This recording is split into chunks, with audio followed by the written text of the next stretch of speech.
Hi guys, welcome back to my channel. We're moving house this week, so as you can imagine, there is shit everywhere. I've spent all morning running errands, so if I seem a little frazzled, that is why. Grab yourself a cup of tea. I have mine. This is actually tea, but I have packed all my mugs. Moving house, so this is why I'm drinking out of an old jar. I have a feeling, you guys, this video is going to be a long one, so buckle up. Where do we start with Jaclyn Hill? She's done some questionable things, to say the least, in her internet career, and I dare say that karma has decided now is a great time to kick her in the butt. This video is going to be in part discussing Jaclyn's monumental fall from grace, and in part responding to the video that she put live a few days ago in which she announced that she is closing down all her brands. Just want to quickly pause this video to say a huge thank you to this video's sponsor, Kenzie. I'm sure if you guys watch YouTube, you will know who Kenzie is by now. They are all over the internet. Kenzie is an at-home hair removal device that utilizes intense pulsed light to quickly and painlessly remove your unwanted body hair. I don't know about you guys, but personally, I hate shaving. I hate waxing. Epilation is awful. Now, I don't remove a lot of my body hair. A lot of my body hair I actually like. I just leave it be, but there are some areas of body hair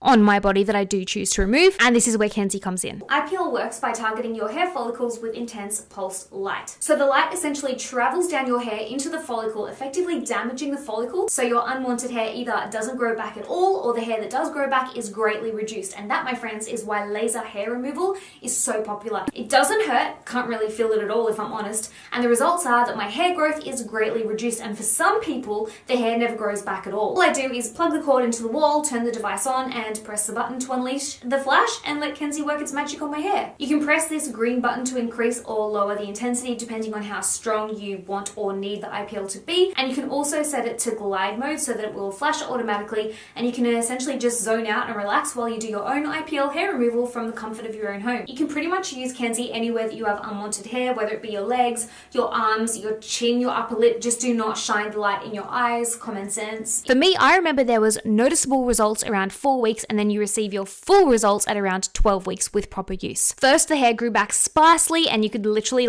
pick the hairs out of the hair follicle, and then after a while it kind of stopped growing back at all. Now, you can spend big bucks at a professional salon to have IPL done. I did used to do this until I realized that I could just do it myself much easier, much cheaper, and much more privately at home when I chose to. In your box, you get the Kenzie handset, the power cord, so you don't need to worry about running out of battery, skin tone chart guide, a 12-month warranty, and 90-day money-back guarantee. You can now purchase your Kenzie through Nordstrom. You can find this in my link below in the description box. I know a lot of people that have made videos on Jaclyn seem to think that she is like the spawn of Satan. I don't think that. I think she's a dingbat. I think she has been greedy. I don't think she's an inherently bad person, but we'll get into it. So Jaclyn Hill's meteoric rise to fame and fortune began all the way back here on YouTube in 2011, when she began posting very informative, very wholesome makeup tutorials on her YouTube channel. At the time, she was working as a makeup artist on the Mac counter in Neiman Marcus, I think, and if you look at the YouTube comment section under her early videos, she was just adored. Everything was positive, fawning even. Jaclyn, you should be so proud. Jaclyn, you're an inspiration. Jaclyn, I wish I could meet you in real life. We love you! Fast forward to now, if you look at the comments under her most recent YouTube video, it's like a disaster zone. Very few supportive comments, a lot of people calling her out. So where the heck did it all go so wrong? To sum it all up, if you guys don't even want to watch this video, I think it's a classic case of she got really popular, she got a lot of money, it went to her head, and it all went to shit from there. For a while there, it seemed as though everything that Jaclyn touched turned to gold. Literally. The girl was making companies millions of dollars, including herself. She was making millions of dollars herself. She is a multi-millionaire. First of all, she had her 2 lipsticks with Gerard Cosmetics. She had a brush range with Sigma, who I adore. She had her Champagne Pop highlight with Becca, and then came her collaboration with Morphe. Her initial palette, named imaginatively the Jaclyn Hill palette, was a massive hit. In a 2017 tweet, Jaclyn boasted that over 1 million palettes had been sold.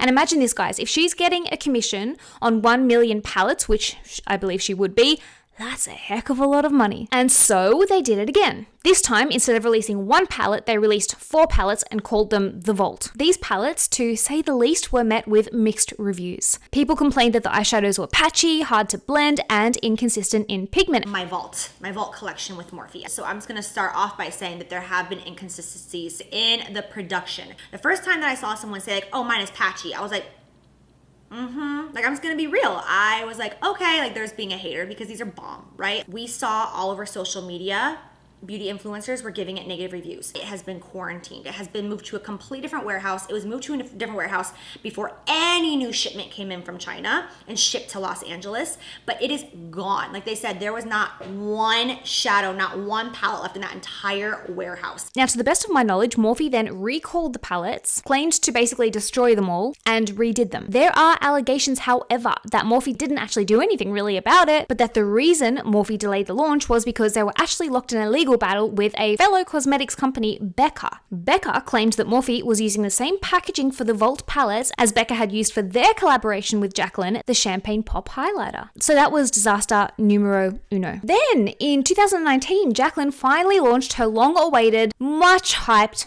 own cosmetic brand, Jaclyn Hill Cosmetics. She released a range of 18 nude lipsticks, which she hyped up to be the best thing since sliced bread. And yet it turned out that these lipsticks were more similar to moldy bread. Indeed, customers found a range of imperfections, shall we say, in the lipsticks, including allegedly mold, potentially crushed up insects, animal hair, strange little globules that no one could really figure out what on earth they were. As far as I know, all of us, including Jaclyn herself, still aren't really sure what the heck it was in those lipsticks, what made them so fuzzy, what made them so lumpy, what made them sweat, I don't know. So after initially going to great lengths to defend her hairy lipsticks, Jaclyn finally came to the decision that she would have to refund basically everybody that purchased the lipsticks. Now, interestingly enough, Marlene Estelle, who is the owner of cosmetic brand Makeup Geek, who I believe has now gone out of business, which is a real shame because their cosmetics were amazing. She did a podcast that I watched recently on YouTube in which she claimed that she had told Jaclyn not to use the lab that Jaclyn then used to make the lipsticks.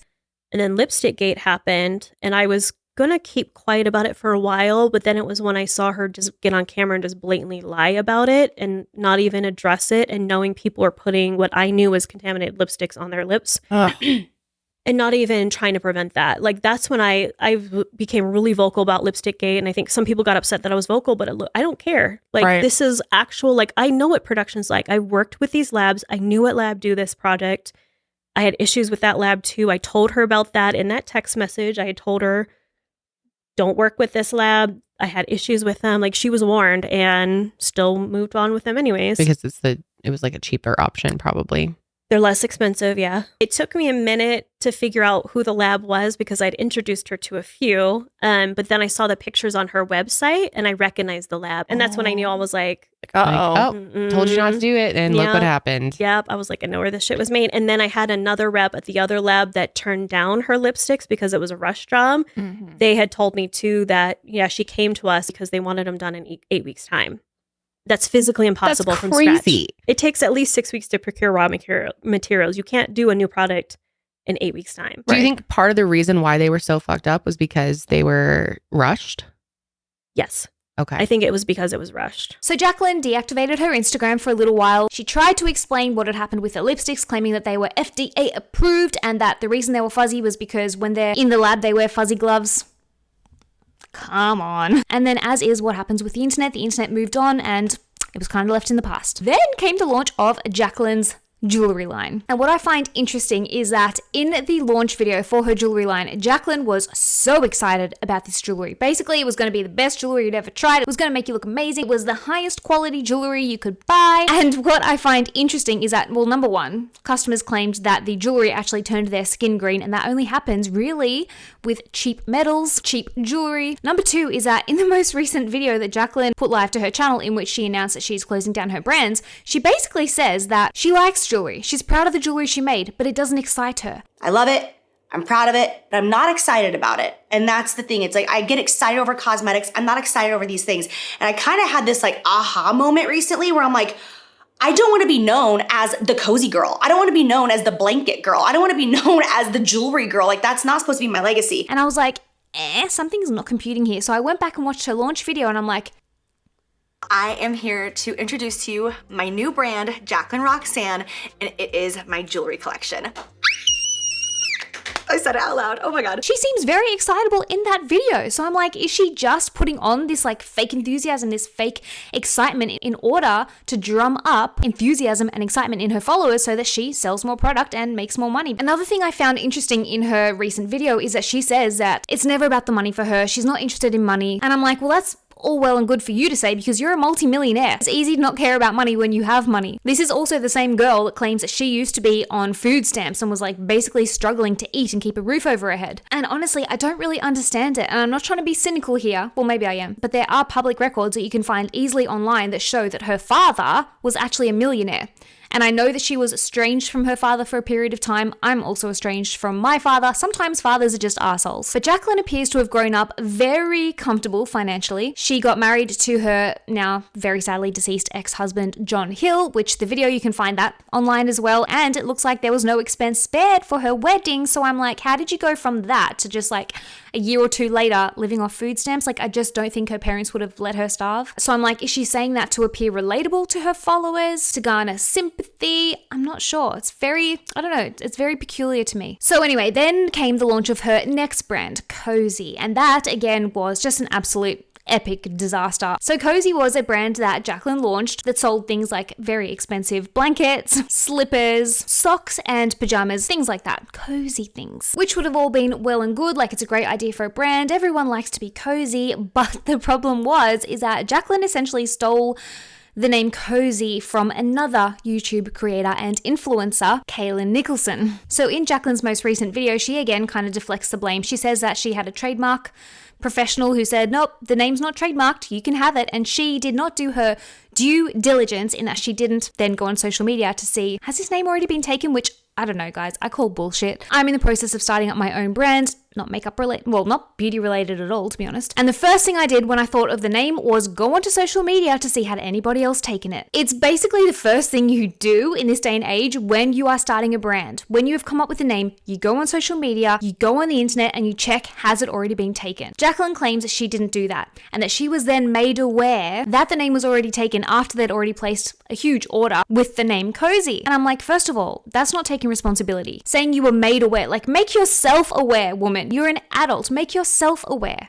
It takes 5 minutes to go on Instagram and check, has anybody got this name? It takes 2 minutes to check, has anybody already taken that URL? Not to mention the fact that Kaylin herself says that she, when she got wind that Jaclyn was actually creating a brand with Kaylyn's brand name, she then messaged Jaclyn and was like, yo, girl, I already have this brand name.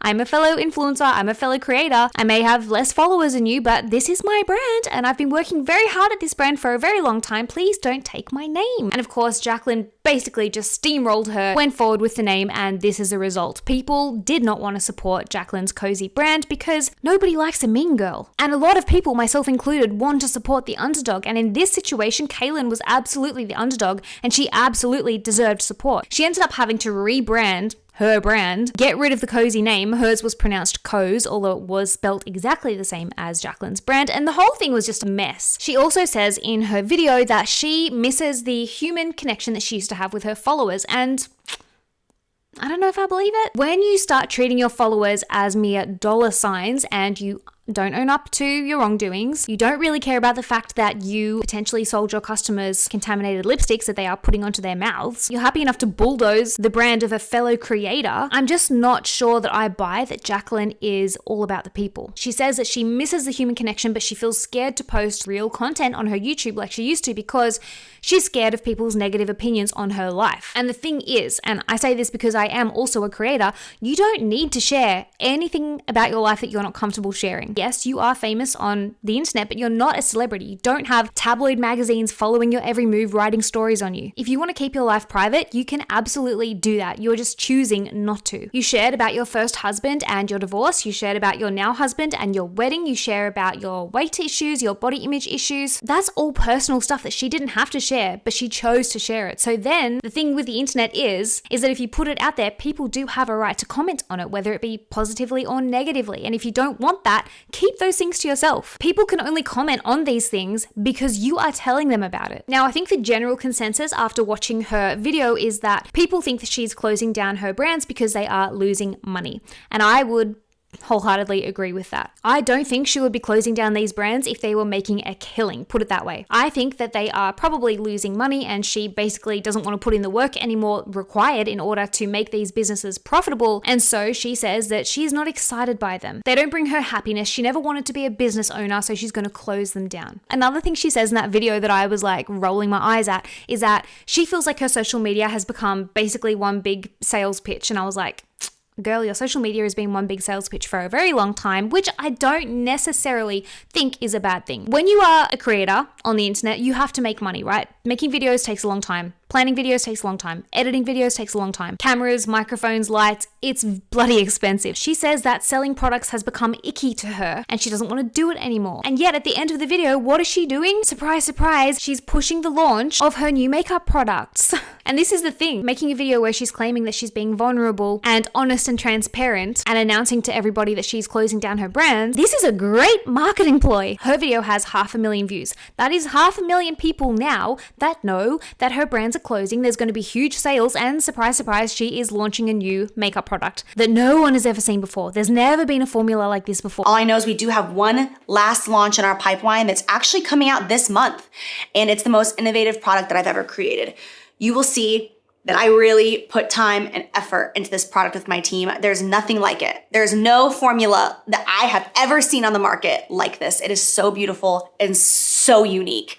And I'm so excited for it to launch. Her whole video to me screams marketing ploy. It's like the buy now before they're gone sales pitch that so many brands use, but better because it's like buy now before they're all gone because you will never, ever, ever again be able to get your hands on these products because the whole brand is closing. So it's like limited edition, but more urgent. That is so smart. She is set to make a bucket load of money from these brands before they close down. But one thing I've noticed with Jaclyn, and one thing I've noticed in general with people like Jaclyn who achieve fame and fortune, is that money does not buy happiness. And I feel like Jaclyn is a shining example of that. If you watch Jaclyn's old videos where she was living on food stamps, working at Mac, just making YouTube videos because she enjoyed it and she loved to share about makeup, she seemed so much happier back then. She had a sparkle in her eye, she was bubbly, she was enthusiastic, she seemed genuinely excited about the products that she was sharing. Fast forward to now, even when she has a launch video, it seems so forced to me. It's like she's a QVC sales presenter. It's like this fake forced enthusiasm, and yet she does not seem any happier. She seems thoroughly miserable to me. I feel like in gaining all this fame and fortune, she's kind of lost herself in the process. She's lost that sparkle. It's kind of like when you reach the pinnacle of success